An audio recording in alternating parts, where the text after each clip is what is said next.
군인들을 위한 변호사 군변 변경식 변호사입니다. 군인분들과 상담을 하다 보면 생각보다 반복적으로 등장하는 형사사건 유형들이 있습니다. 군인들이 자주 연루되는 사안이 무엇인지 미리 알고 있으면 불필요한 실수를 줄일 수 있고 실제로 문제가 생겼을 때도 훨씬 유리하게 방어할 수 있겠죠. 그래서 오늘은 군형사, 군징계 사건을 다루는 군형사 전문 변호사 저 변경식 변호사가 군인이 자주 연루되는 형사사건 5가지를 정리해 드리겠습니다. 본 내용에 들어가기에 앞서 군인분들에게 도움이 되는 나란 일로 채널 좋아요, 구독, 알림 설정 꼭 부탁드리겠습니다.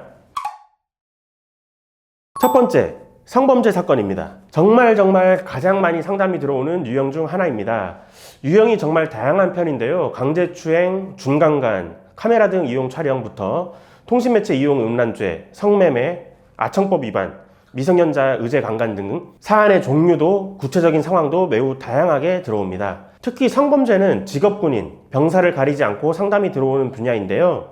20대 초중반인 병사들의 경우에는 이 사건 하나로 인해 전역 이후의 진로, 취업, 사회생활까지 영향을 받을 수 있습니다. 성범죄로 전과가 생기는 것은 물론 가장 높은 징계인 강등 처분까지 받을 수 있기 때문이죠. 직업군인의 경우에는 더 상황이 좋지 못합니다. 성범죄로 벌금형 100만 원 이상의 형만 나와도 강제전역 대상이 되고요. 선처를 받더라도 강등, 정직 처분과 같은 중징계를 피하기 어렵습니다. 수사를 받는 당시 보직 해임이 될 가능성도 매우 높고요. 결국 자신의 군생활이 끝날 수 있는 사활이 걸려있는 것이죠. 성범죄로 한번 문제되면 군생활 전반은 물론 인생 자체에 미치는 영향이 큰 만큼 초기 단계부터 매우 대응을 잘 해 나가야 하겠습니다. 두 번째는 음주운전 및 교통범죄입니다. 군대 및 관사는 보통 외곽에 있는 경우들이 많죠. 그러다 보니 회식 모임을 하고 난 후에 귀가해야 하는 일들이 잦습니다. 그런데 대리기사님들이 많이 없는 곳들은 30분에서 길게는 1시간씩 기다리게 되는 일도 허다하죠. 그래도 잡히면 다행인데 이 과정에서 우발적으로 핸들을 잡는 일들이 생기게 됩니다. 그런데 문제는 바로 징계입니다. 군은 혈중 알코올 수치에 따라 매우 구체적인 징계 기준을 마련하고 있고요. 술에 취한 상태에서 자전거를 타도 징계를 내리고 있습니다. 사고가 나서 사람이 다쳤는데도 도망갔다?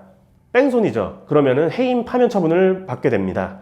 이처럼 형사사건과는 별개로 매우 높은 징계 처분을 받을 수 있고 이에 따라 진급 누락 또는 보직해임, 복무에도 직접적인 영향을 받게 됩니다. 다른 사건들도 주의해야 하지만 정말 음주운전 사건 특히 주의해야 합니다. 세 번째는 말과 글로 발생하는 범죄인데요. 저희 일로에서도 가장 많이 취급하는 사건 유형입니다. 바로 상관 모욕이나 상관 명예훼손 사건입니다. 상관을 대상으로 욕설, 단톡방 메시지, SNS 글이라든지 뒷담화를 하였다가 형사 문제로 이어지는 경우인데요. 장난이었다, 혼잣말이었다 이렇게 생각하는 경우가 많습니다. 그런데 군은 상관의 명령을 기반으로 움직이는 조직입니다. 그 상관의 권위가 흔들리면 결국 조직 전체가 흔들릴 수밖에 없습니다. 즉, 군 조직의 지휘 체계를 유지하기 위해 상관을 향한 범죄를 더욱 보수적으로 보고 매우 높은 강도로 처벌하고 있습니다. 그럼에도 법무법인 일로에서는 법의 사각지대를 밝혀내 무죄를 이끌어낸 사례가 다수 있습니다. 영상 하나를 올려두었으니 관심 있으신 분들은 보시기 바랍니다. 네 번째는 군용물 관련 사건입니다. 부대 물품을 개인적으로 사용하거나 몰래 가져가는 경우가 문제가 되는 경우가 많습니다. 상담을 해보면 그 물품이 다양하긴 합니다. 모포라든지 식료품, 휘발유, 탄피 등등 아무도 사용을 안 하길래 물품이 많아서 하나쯤 없어져도 괜찮겠지 생각하기 쉽지만 군에서는 이 부분을 매우 엄격하게 봅니다. 엄연히 군용물은 나라의 것이기 때문이죠. 단순히 물건 하나의 문제가 아니라 복무기간이나 책임의식 문제와 연결해서 평가하는 경우가 많기 때문에 높은 형사처벌을 받아 강제전역을 해야 할 수도 있고요.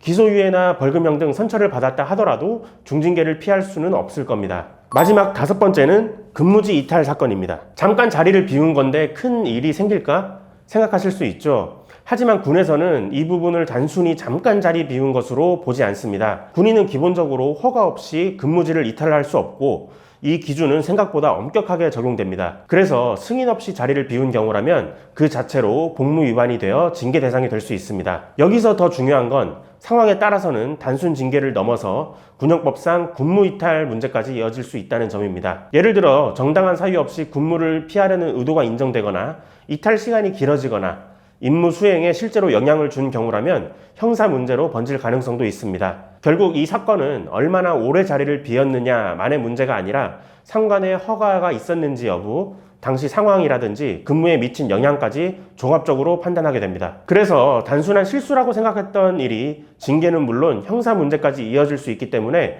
가볍게 보면 안 되는 유형이라고 보셔야 하겠습니다. 지금까지 말씀드린 사건들은 군에서 실제로 반복적으로 문제되는 유형들입니다. 그리고 중요한 건 사건이 발생한 뒤 당황하는 것보다 어떤 사안이 특히 위험한지 미리 알고 있는 것이 훨씬 중요하다는 점입니다. 미리 알고 있으면 예방할 수 있고 혹시 문제가 생기더라도 초기부터 방향을 잘 잡아 방어할 수 있습니다. 같은 사건이라도 어떻게 대응하느냐에 따라 형사 결과와 징계 수위는 충분히 달라질 수 있습니다. 저희 법무법인 일로는 군형사 및 군징계 사건을 다수 처리해온 경험을 바탕으로 초기 대응부터 징계 단계까지 전략적으로 도움을 드리고 있습니다.